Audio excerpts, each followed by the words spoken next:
ਇਹੋ ਜਿਹਾ ਹੀਰਾ ਬੰਦੇ ਦਾ ਖੜੀ ਜਾਵੇ تو ਉਹਦਾ ਕੀ ਹਾਲ ਹੈ یعنی اس کی آپ بات سنو کہ یا اللہ جن جن لوگوں نے پاکستان کو لوٹا ہے اس میں جتنا میرا حصہ لوٹا ہے میں نے سب کو معاف کیا، اور صرف لائک لینے کے لیے جھوٹی خبریں، چند پیسے اکٹھے کرنے کے لیے بہت لوگوں نے تعزیت کی، لیکن اس موقع پر کچھ لوگوں نے بہت منفی کردار ادا کیا۔ میں ایک جوان بیٹے کی میت اٹھا رہا ہوں اور اس کو قبر میں اتار رہا ہوں، اور سوشل میڈیا پہ کیا کیا میرے ملک کے انسانیت ہی بھول گیا ہے، اسلام کو پتہ نہیں کیا بنا دیا ہے۔ اسلام تو آتا ہے جب نبی کی زندگی سامنے ہوتی ہے، تو کوئی خوابوں پہ تبصرے کر رہا ہے، اور کوئی میرے اوپر تنقید کر رہا ہے، کوئی میرے بیٹے کو کہہ رہا ہے مولوی کے بیٹے نے خودکشی کر لی، تو بتاؤ میرے اوپر کیا گزری ہوگی اس سے۔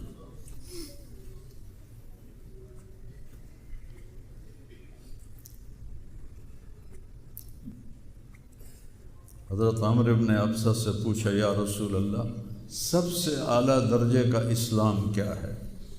ایک گل غور نال سنیں، سب سے اعلیٰ درجے کا اسلام کیا ہے؟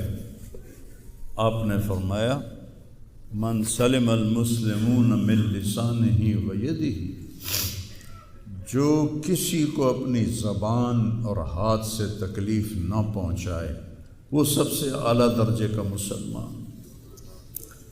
اب یہاں حال یہ ہے کہ دنیا دار ہوں، دین دار ہوں، علماء ہوں، ان کی زبانوں سے الفاظ نہیں نکلتے، ان کی زبانوں سے آگ نکلتی ہے، ان کی زبانیں آگ برساتی ہیں۔ تو جب زبان آگ برسائے گی تو دل نفرت سے بھرا ہوگا، لیکن میں نے کہا یا اللہ میں نے تجھ سے وعدہ کیا تھا کہ میں اپنی وجہ سے کبھی کسی سے نفرت نہیں کروں گا، کسی سے بغض نہیں رکھوں گا، کسی سے قطع تعلق نہیں کروں گا۔ آج مجھے یہ وعدہ پورا کرنے میں زور لگانا پڑ رہا ہے کہ ایک طرف مجھے اپنے بیٹے کی لاش نظر آتی ہے، تو ایک طرف ان نادانوں کے تبصرے نظر آتے ہیں۔ میں کسی کا نام نہیں لیتا، بھرا پڑا سوشل میڈیا، اور اتنی جھوٹی خبریں، اتنی جھوٹی خبریں، اتنی جھوٹی، زخم پہ مرہم لگاتے ہیں یا نمک چھڑکتے ہیں، اور وہ اسلام سمجھ کے کر رہے ہیں۔ میرے بیٹے کی لاش میرے سامنے ہر وقت نظر آتی رہتی ہے، اور کوئی کہہ رہا ہے خواب جھوٹا بیان کیتا سوں، کوئی کہہ رہا ہے بیان کرنے والا کوئی جھوٹا ہے ہی، کوئی کہہ رہا ہے قرآن خوانی کیوں کیتی سوں، یہ تو حرام ہے، کوئی کہہ رہا ہے دعا کیوں کروائی سوں، سارا حلال حرام ایتھے ہی رہ گیا۔ ایک زخمی باپ کے زخم پر پھنبا رکھنے کی بجائے میں نے بڑے انسان زندگی میں صدمے دیکھتا ہے، ناگواریاں دیکھتا ہے، میں نے بڑی بڑی ناگواریاں دیکھی، لیکن عاصم کی ناگواری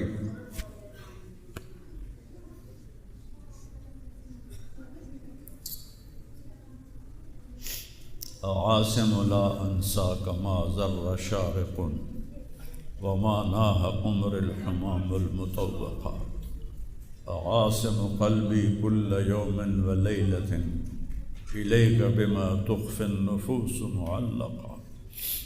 یہ حضرت عبداللہ بن ابو بکر کے اشعار ہیں جو میں نے تھوڑی تبدیلی کے ساتھ آپ کو ذکر کیے ہیں کہ اے عاصم جب تک سورج چمکتا رہے گا تیری یاد میرے اندر تازہ ہوتی رہے گی، میں تمہیں کبھی بھلا نہ پاؤں گا۔ اے عاصم دن ہو یا رات ہو تیری یادوں سے میرا بسیرا ہو رہا ہے، میرا دل تجھ میں دن میں بھی اٹکا ہوا ہے، رات کو بھی اٹکا ہوا ہے۔ یہ اس وقت میری حالت ہے۔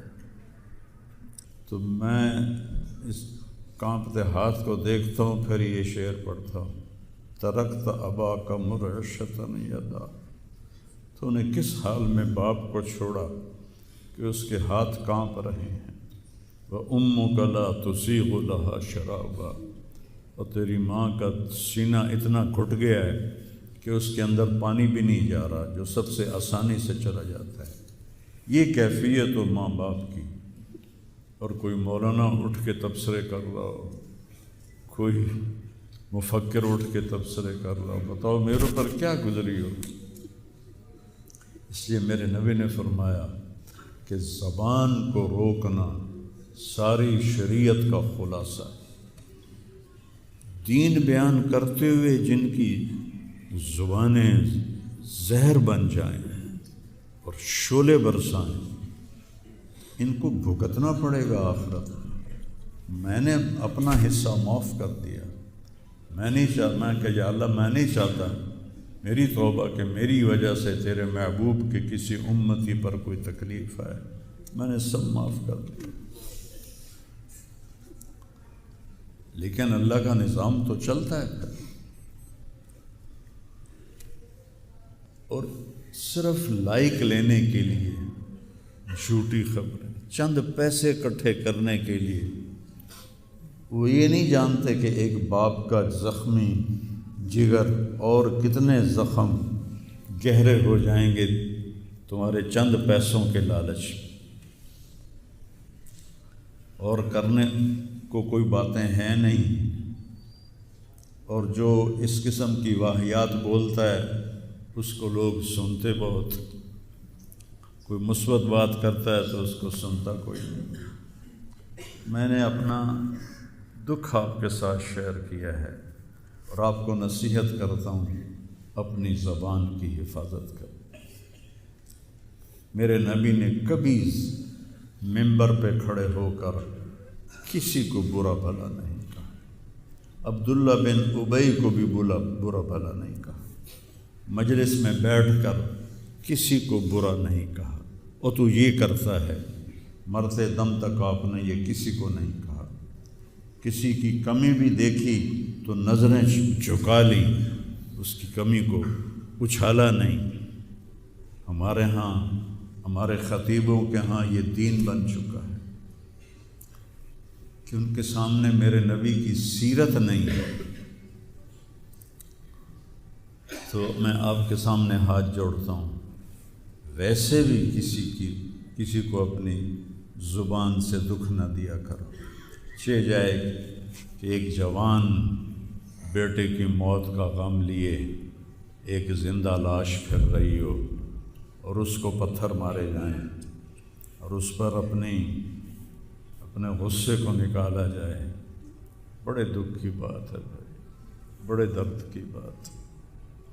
یہ ہماری قوم کی گراوٹ کی انتہا ہے، گراوٹ کی میں تو اس وقت پاگل تھا، جہاں سے مجھے کسی نے جھوٹا خواب بھی سنایا تو میں نے تسلی لی کہ شکر ہے میرا بیٹا، جوان بیٹے کو اللہ نہ تنوں اٹھاون دے ویلا وکھاوے، اللہ تنوں اٹھاون دا ویلا نہ وکھاوے۔ تو جو تار سے نکلی ہے وہ تم سب نے سنی ہے، جو ساز پہ بھی گزری ہے وہ کس دل کو پتہ ہے۔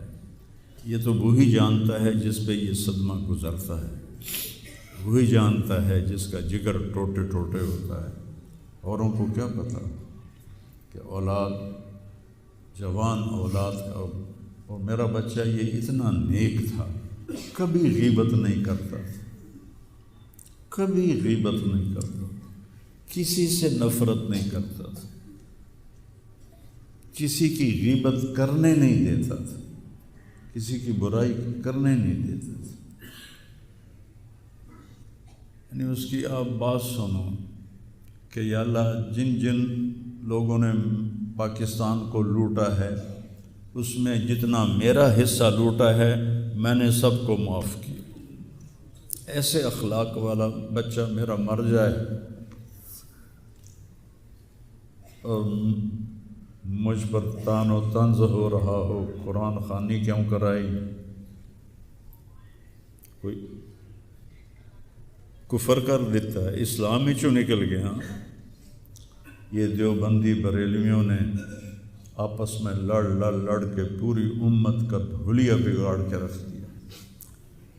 خطیبوں نے، میں صحیح علماء کی بات نہیں کر رہا، خطیب چاہے دیوبندی کے ہوں، چاہے اہل حدیثوں کے ہوں، چاہے وہ بریلویوں کے ہوں، چاہے وہ شیعوں کے ہوں، سوائے نفرت کی آگ بھڑکانے کے ان کے پاس اور کوئی موضوع کوئی نہیں۔ آج میں گیا ہوں اپنے، صبح بہت میرا سر بھاری تھا تو میں سیر کے لیے فجر کے بعد نکلا، اپنے مین فارم پر پہنچا تو وہاں نوکر کھڑے تھے، تو ہمارا ایک نوکر ہے شبیر اس کا نام ہے، تو وہ میں نے ایسے ہاتھ بڑھایا ملنے کے لیے، کہا میاں صاحب آسم میاں طرح ساڈے نال ملو، انج نہ ملو۔ میں کیا وہ کیویں ملدا ہے؟ ہمارے ہاں زمینداروں میں نوکر اور زمینداروں کا آپس میں بڑا فاصلہ ہوتا ہے، وہ جب ہمیں ملتے ہیں تو یوں جھک کے ملتے ہیں یا گوڈے پکڑتے ہیں اور اپنے آپ کو پیچھے ہٹا کے کھڑے ہوتے ہیں۔ تو وہ شبو نے کہا جی ہم میاں صاحب سے ملتے تھے ایسے ہی جی میں ساڑھے نال مل دیں، تو وہ کہتے یار تم لوگوں کو تو ملنے کا طریقہ ہی نہیں آتا، ہاتھ کھولو۔ ان کے ہاتھ کھلوا کے ان کو جپھا ڈالتا تھا اور ان کے کپڑوں پہ مٹی لگی ہوتی تھی۔ ایسا میرا بیٹا گیا۔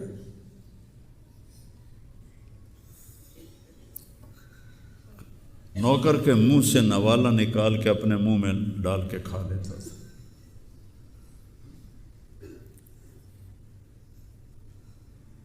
کبھی اس کی جیب میں پیسے نہیں ہوتے تھے، جو بھی دیتے وہ ادھر دے دیا، ادھر دے دیا، ادھر دے دیا، ادھر دے دیا۔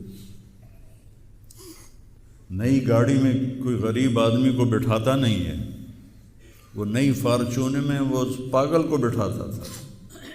یہ بھی مذاق بنا دیا لوگ، ہائے ہائے ارے وہ دل ہی تو ہے نہ سنگ و خشت، درد سے بھرنا آئے کیوں اور تم مجھے اور رلا رہے ہو۔ اس کو بھی مذاق بنا دیا۔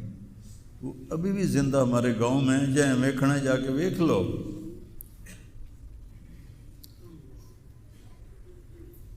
اور اس نے کہا کہ میرے رب نے میری بخشش کر دی اس ملنگ کی خدمت کی وجہ سے۔ کسی پاگل دے کپڑے وٹامنا، ناوامنا، وہ دے وال کٹامنا، وہ دے نو کٹامنا، ایک زمیندار دے بیٹے دا اے کوئی سوکھا کام؟ وہ دے ماں پیو نہ کر دے۔ اتنا غریبوں سے اس کو پیار تھا، اور سخاوت کوٹ کوٹ کے بھری تھی، اور نوکروں کو بھی بھائی کہہ کر بلاتا تھا۔ ہم لوگ بلاتے ہیں اوئے ایدے آ، ہمارے جو ہم نے اپنے والدین کو دیکھا، چاچے تائے بابے دیکھا، اوئے برا، کہتا بھائی ادھر آئیے۔ یہ وجہ ہیرا بندے دا کھڑی جاوے تو دا کی حالس۔